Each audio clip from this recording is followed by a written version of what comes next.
دنیا کی زندگی اللہ رب العزت کی طرف سے آزمائش کا ایک مرحلہ ہے. یہاں مختلف لوگوں کو مختلف طریقوں سے آزمایا جا رہا ہے. اللہ تعالیٰ نے انسانوں کو جہاں بے شمار نعمتوں سے نوازا ہے، وہاں سب سے بڑی ضروری نعمت ہدایت سے بھی نوازا ہے. چنانچہ بے شمار انبیاء کرام آئے اور وہ سب انبیاء کرام ایک ہی پیغام لے کر آئے کہ اللہ تعالیٰ کی بندگی اور عبادت اور اطاعت کرو اور نبی وقت کی اطاعت کرو. انجام بد سے دنیا میں اور آخرت میں بچنے کا یہی ایک واحد ذریعہ ہے.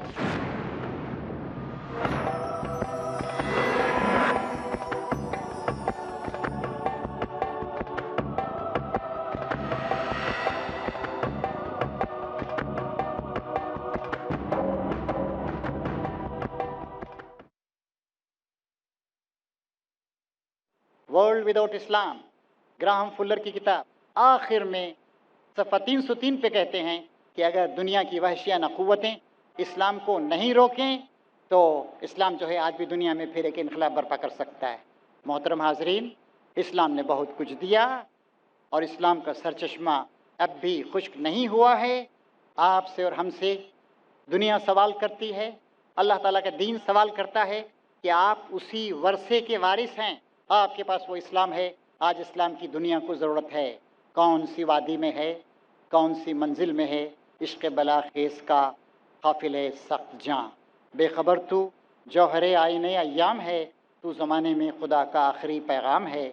ہماری اور آپ کی ذمہ داری ہے، اور یہ کانفرنس اسی لیے منعقد ہو رہی ہے، دنیا بھر میں اسلامی تحریکات اسی لیے کام کر رہی ہیں کہ ہم اور آپ بیدار ہوں اور اسلام کی خدمت کا، اسلام کی اشاعت کا حق ادا کرنے کی کوشش کریں. اللہ تعالی ہمیں اور آپ کو اس عظیم کام میں اپنا حصہ ادا کرنے کی توفیق عطا فرمائے. وآخر دعوانا ان الحمد للہ رب العالمین. زمانہ بڑے شوق سے سن رہا تھا، ہم ہی سو گئے داستاں کہتے کہتے. مولانا اعجاز اسلام صاحب ہمیں بتا رہے تھے کہ اسلام نے دنیا کو کیا دیا، یہ بتایا جائے کہ کیا نہیں دیا. اسلام نے دنیا کو تہذیب دی، تمدن دیا، ثقافت دی، کلچر دیا. اسلام نے انسان کو اور دنیا کو اچھے حقوق دیے، اچھے اخلاق دیے، عدل و مساوات دیا. اسلام نے اونچ اور نیچ، بڑے اور چھوٹے کے فرق کو ختم کیا اور برابری کا درس دیا. اسلام نے عورت کو سر اٹھا کر جینے کا درس دیا. اسلام نے دنیا کو امن، شانتی اور آشتی کا سبق دیا. اور اس کے ساتھ ساتھ اسلام نے انسانوں کو حیوانیت کی زندگی سے نکال کر انسانیت کے بلند و بالا مقام پر لا کر کھڑا کیا. اور سب سے بڑھ کر یہ کہ اسلام نے انسان کو انسانوں کی غلامی سے نکال کر ایک اللہ واحد کی غلامی کے اوپر لا کر کھڑا کیا. لیکن افسوس، وہ قوم جو اتنے بڑے ورثے کی مالک ہے، کر سکتے تھے جو زمانے کی امامت، کر سکتے تھے جو زمانے کی امامت، وہ کہنہ دماغ آج زمانے کے ہیں پیرو، اور تو اپنے گھر کے خزانے سے بے خبر ہو کر گداگری کے لیے بتکدے میں جا نکلا. مولانا محترم کے لیے کچھ سوالات آئے ہیں. طلعت صاحبہ کا انتہائی چبھتا ہوا سوال ہے. وہ کہتی ہیں کہ اسلام کی تہذیب زمانہ ہوا دیکھی گئی، آج کہاں دکھنے میں آ رہی ہے؟ یہ سوال چبھتا ہوا مجھے بھی چبھ رہا ہے اور ہر ہمارے مسلمان بھائی کو چبھنا چاہیے. 700 کروڑ انسانوں میں 175 کروڑ انسان دنیا میں مسلمان ہیں. 58 آزاد ممالک ان کے ہیں، لیکن بجھی عشق کی آگ اندھیر ہے، مسلمان نہیں خاک کا ڈھیر ہے. میری محترم بہن طلعت صاحبہ، میرے محترم بھائیوں اور بزرگوں اور محترم خواتین و حضرات، اس سوال کا جواب ہم میں سے ہر ایک کو دینا ہے. What is my contribution? میں کیا کر سکتا ہوں، میں کیا کر سکتی ہوں؟ ہر مرد، ہر عورت، ہر بچہ، ہر بچی، ہر نوجوان، ہر ٹینیجر. اور کسی نے بڑی اچھی بات کہی ہے، great things are not done by impulse. بڑے کام صرف جذبات کی بنیاد پہ نہیں کیے جا سکتے، but by a series of small things put together. تسلسل کے ساتھ چھوٹی چھوٹی چیزوں کو کرنے پر بڑے کام انجام دیے جا سکتے ہیں. ایک بار زندہ باد کہہ دیا ہم نے، اس سے کوئی انقلاب نہیں آئے. ہمیں کیا کرنا ہے؟ پہلی بات، اللہ کی طرف رجوع، دوسری بات اللہ تعالیٰ پر اعتماد، تیسری بات اسلام کا مطالعہ، چوتھی بات اس کو اپنی زندگی میں رائج کرنا، پانچویں بات اپنے خاندان کو اسی بنیاد پہ پروان چڑھانا، چھٹی بات تن من دھن کے ساتھ اس مقصد میں لگ جانا۔ ایک بات مجھے اس جگہ اور یاد آتی ہے، اللہ تبارک تعالیٰ قرآن شریف میں ارشاد فرماتا ہے وَاصْبِرْ إِنَّ وَعْدَ اللَّهِ حَقٌّ وَلَا يَسْتَخِفَّنَّكَ الَّذِينَ لَا يُوقِنُونَ، جمے رہو اللہ تعالیٰ کے راستے پہ، اللہ کا وعدہ سچا ہے۔ کیا ہے اللہ کا وعدہ؟ اللہ کا دین سر بلند ہوگا، انسانیت فروغ پائے گی، اور جو لوگ یقین نہیں رکھتے ہیں اللہ پر، آخرت پر، رسول پر، اسلام پر، وہ تمہیں ہلکا پھلکا نہ پائیں۔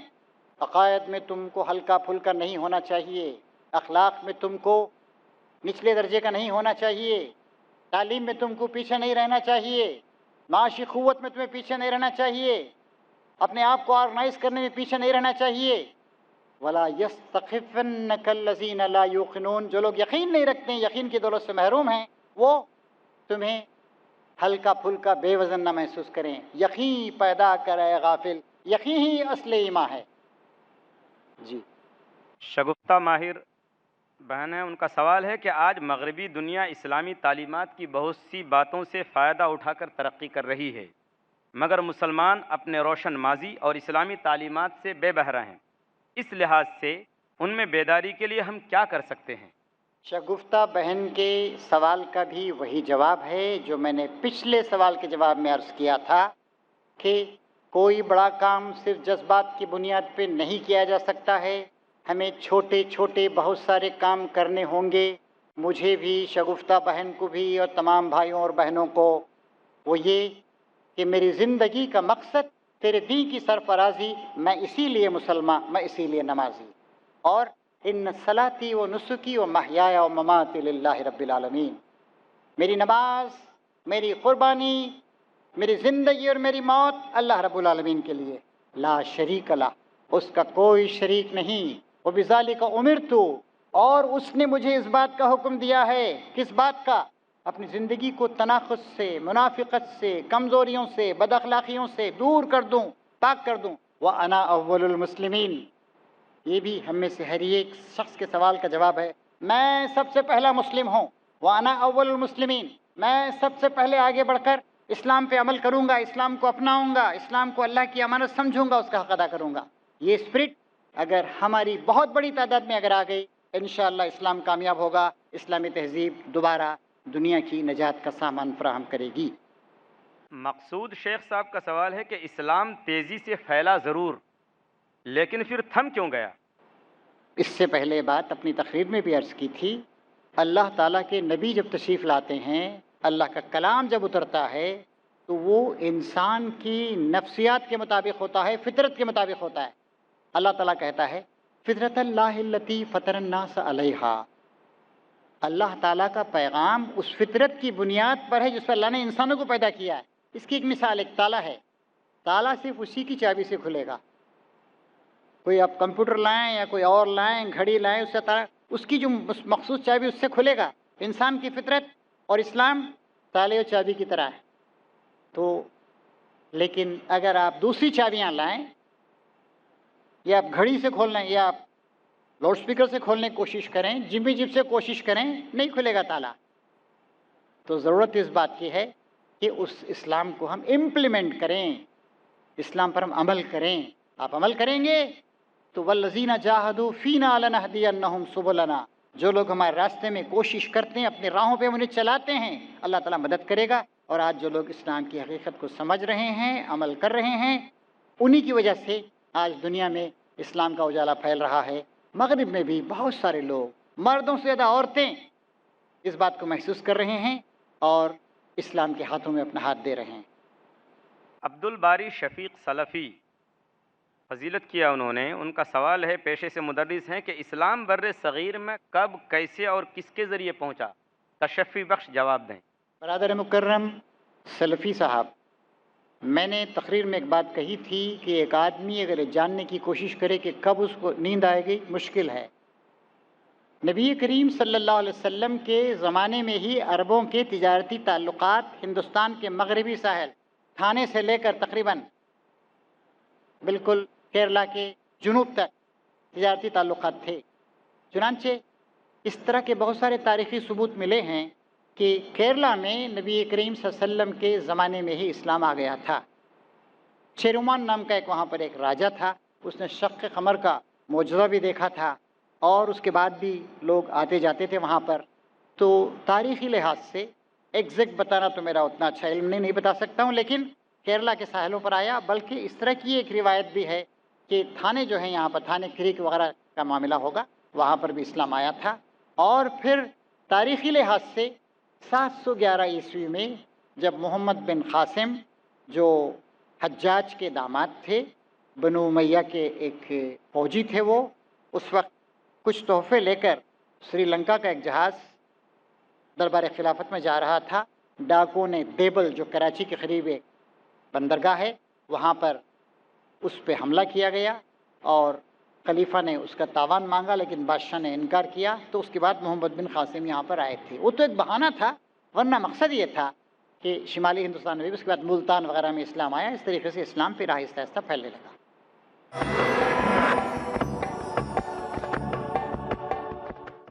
شگفتہ ماہر بہن ہے، ان کا سوال ہے کہ آج مغربی دنیا اسلامی تعلیمات کی بہت سی باتوں سے فائدہ اٹھا کر ترقی کر رہی ہے، مگر مسلمان اپنے روشن ماضی اور اسلامی تعلیمات سے بے بہرہ ہیں.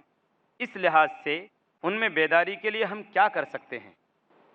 شگفتہ بہن کے سوال کا بھی وہی جواب ہے جو میں نے پچھلے سوال کے جواب میں عرض کیا تھا کہ کوئی بڑا کام صرف جذبات کی بنیاد پہ نہیں کیا جا سکتا ہے. ہمیں چھوٹے چھوٹے بہت سارے کام کرنے ہوں گے. مجھے بھی، شگفتہ بہن کو بھی اور تمام بھائیوں اور بہنوں کو. وہ یہ کہ میری زندگی کا مقصد تیرے دین کی سرفرازی، میں اسی لیے مسلمان، میں اسی لیے نمازی.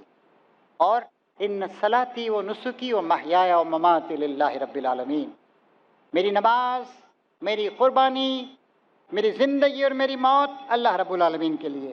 لا شریک لہ، اس کا کوئی شریک نہیں. وبذالک امرت، اور اس نے مجھے اس بات کا حکم دیا ہے. کس بات کا؟ اپنی زندگی کو تناقض سے، منافقت سے، کمزوریوں سے، بد اخلاقیوں سے دور کر دوں، پاک کر دوں. وَأَنَا أَوَّلُ الْمُسْلِمِينَ، یہ بھی ہم میں سے ہر ایک شخص کے سوال کا جواب ہے. میں سب سے پہلا مسلم ہوں. وَأَنَا أَوَّلُ الْمُسْلِمِينَ، میں سب سے پہلے آگے بڑھ کر اسلام پہ عمل کروں گا، اسلام کو اپناؤں گا، اسلام کو اللہ کی امانت سمجھوں گا، اس کا حق ادا کروں گا. یہ اسپرٹ اگر ہماری بہت بڑی تعداد میں اگر آ گئی، انشاءاللہ اسلام کامیاب ہوگا. اسلامی تہذیب دوبارہ دنیا کی نجات کا سامان فراہم کرے گی. مقصود شیخ صاحب کا سوال ہے کہ اسلام تیزی سے پھیلا ضرور، لیکن پھر تھم کیوں گیا؟ اس سے پہلے بات اپنی تقریر میں بھی عرض کی تھی. اللہ تعالیٰ کے نبی جب تشریف لاتے ہیں، اللہ کا کلام جب اترتا ہے تو وہ انسان کی نفسیات کے مطابق ہوتا ہے، فطرت کے مطابق ہوتا ہے. اللہ تعالیٰ کہتا ہے فطرت اللہ التی فطر الناس علیہا.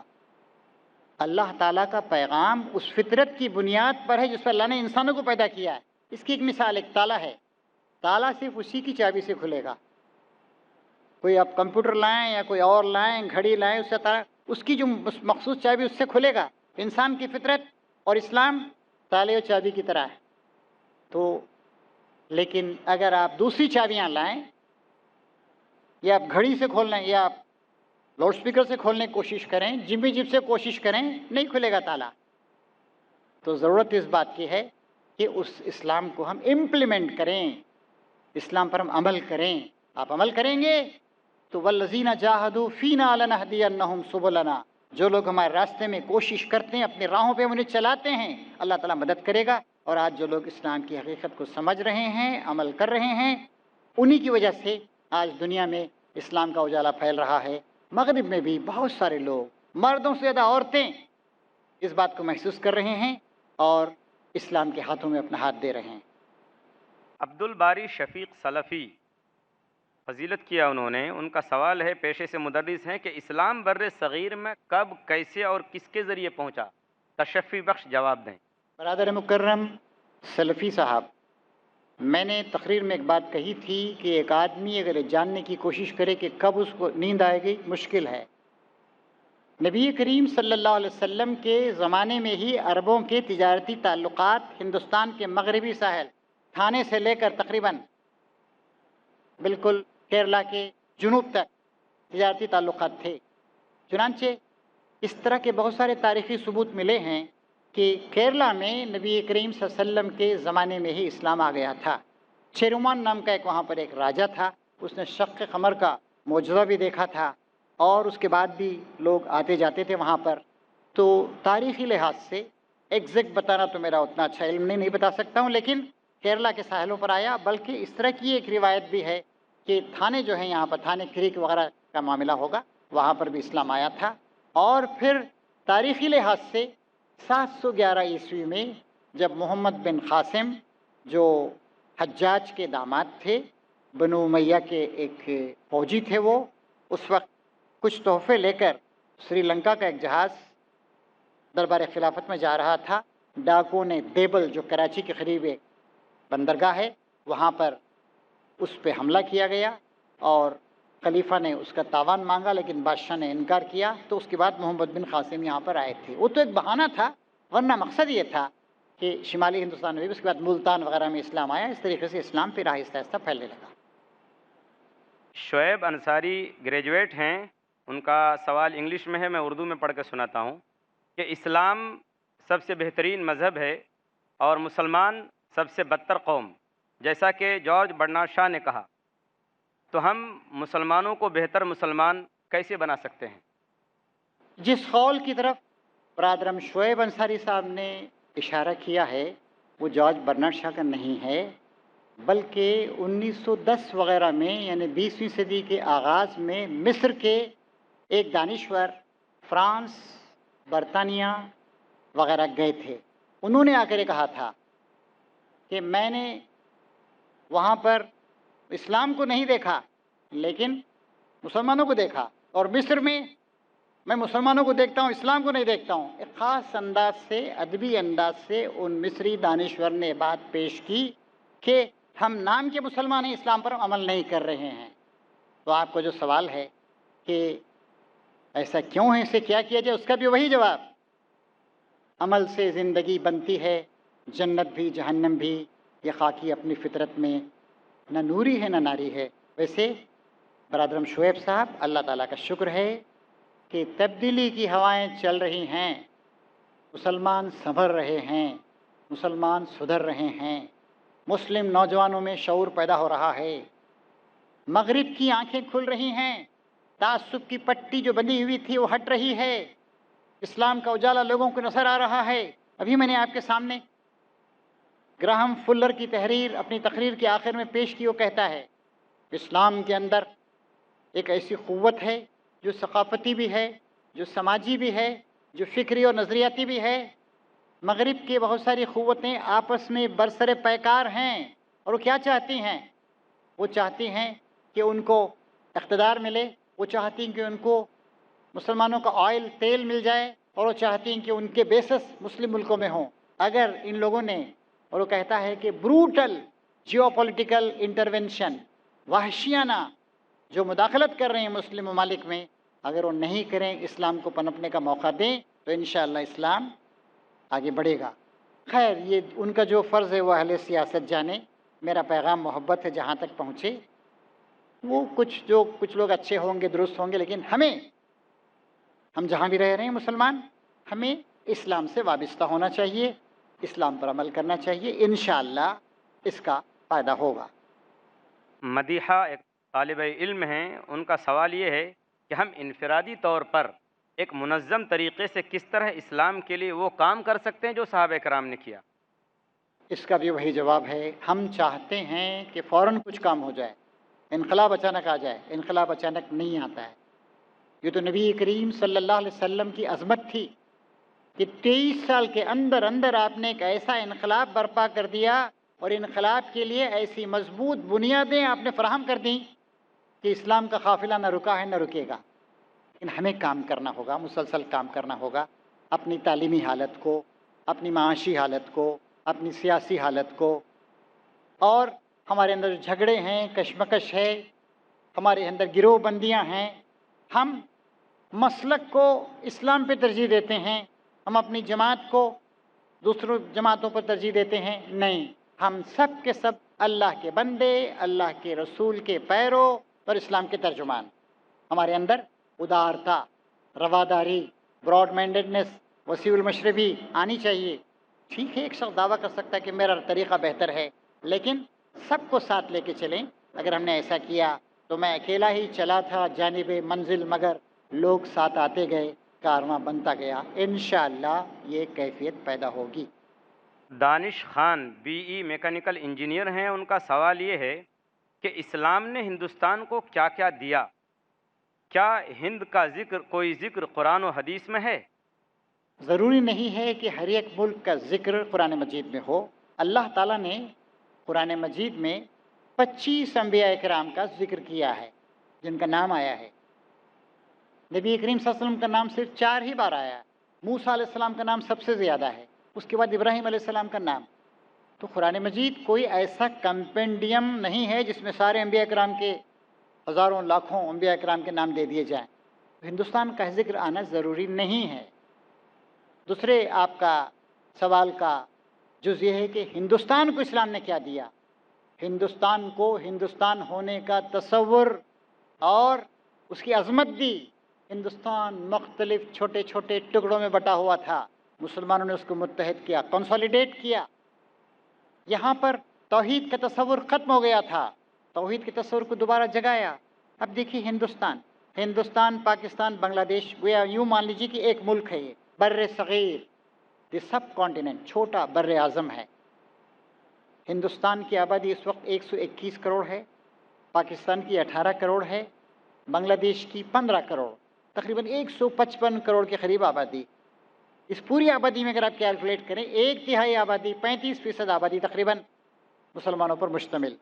گرے ہوئے، کچلے ہوئے، مفلوق الحال لوگ، ان کو اسلام نے اونچا اٹھایا. تو 2 بہت بڑے بڑے کنٹریبیوشن ہندوستان کو اسلام کے ہیں: اللہ وحدہ لا شریک کا تصور اور سارے انسانوں کے برابر بھائی بھائی ہونے کا تصور. پھر اس ملک کو ایک وحدت دی، یونائٹ کیا. اس ملک کا نام دنیا بھر میں مشہور ہوا، ورنہ اس سے پہلے ہندوستان کا نام دنیا میں کہیں نہیں تھا. مختصراً یہ ہے کنٹریبیوشن، عطیہ اسلام کا جو اس نے ہندوستان کو دیا. جزاک اللہ خیراً. ہم مہمان محترم کے ممنون و مشکور ہیں کہ انہوں نے اپنے علمی بیان سے ہمیں مستفید فرمایا. جزاک اللہ خیراً. جزاک اللہ. وآخر دعوانا ان الحمد للہ رب العالمین.